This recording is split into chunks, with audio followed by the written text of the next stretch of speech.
ভোলার মেঘনা ও তেঁতুলিয়া নদীতে জেলেদের জালে নেই কাঙ্ক্ষিত ইলিশ। বুক ভরা আশা নিয়ে নদীতে নেমেও হতাশ হয়ে ফিরছেন তারা। দীর্ঘদিন মাছ না পায় পরিবার পরিজন নিয়ে অনাহারে অর্ধারে দিন কাটছে জেলেদের। নদীতে মাছ না থাকে বাজারে মাছের দাম চড়া আর প্রভাব পড়ছে অর্থনীতিতেও।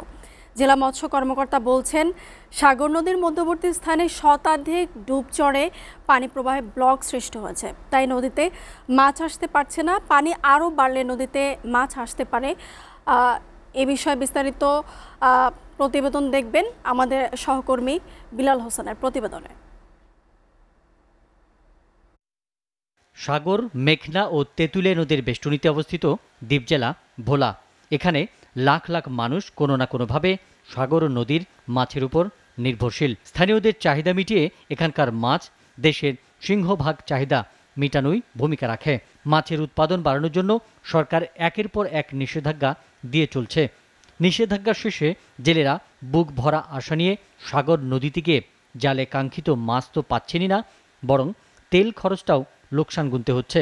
সমিতি এলাকায় ঘরের থেকে আড়ি বাতি লইয়া দেয়, গাঙে গেলে কোনো মাছ নাই, তোর কোনো বদলা নাই। 2 মাস কিস্তি দিতে পারি না। এই 2 মাসে দেখা গেছে অনেক কষ্ট করে জীবনে সংসারই চলতে অনেক কষ্ট। 50,000 টাকার বাজার লয়ে গেছি, মাত্র 23,000 টাকার মাছ বেচছি।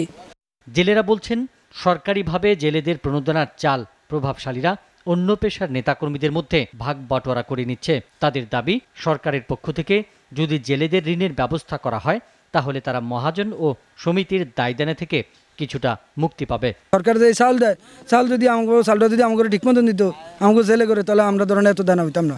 চাউল হয়েছে আমাকে 150 কেজি করিয়া দিছি, 20 কেজি করিয়া। তোরা কোনো কাজ কাম করতে পারি না, আমরা রাজ্যগুলি কাম করতে পারি না।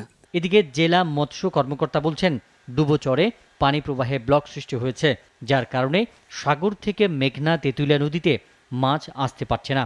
রাঙাবালি থেকে শুরু করে হাতিয়া নিজমতি পর্যন্ত এর ভিতরে কিন্তু প্রায় শতাধিক ডুবোচরে এই জায়গাটা কিন্তু ব্লক হয়ে গিয়েছে, যার কারণে কিন্তু যে গভীরতাটা এটা কিন্তু কমেছে। এই কমার কারণে কিন্তু ইলিশ মাছটা উপরের দিকে মাইগ্রেট করতে পারে না। যদি চ্যানেলগুলো একটু গভীর পানি ধারণ করে, তখন ইলিশ মাছগুলো কিন্তু উপরের দিকে মাইগ্রেশন করবে এবং জেলেদের জালে ঝাঁকে ঝাঁকে ইলিশ মাছ আসবে।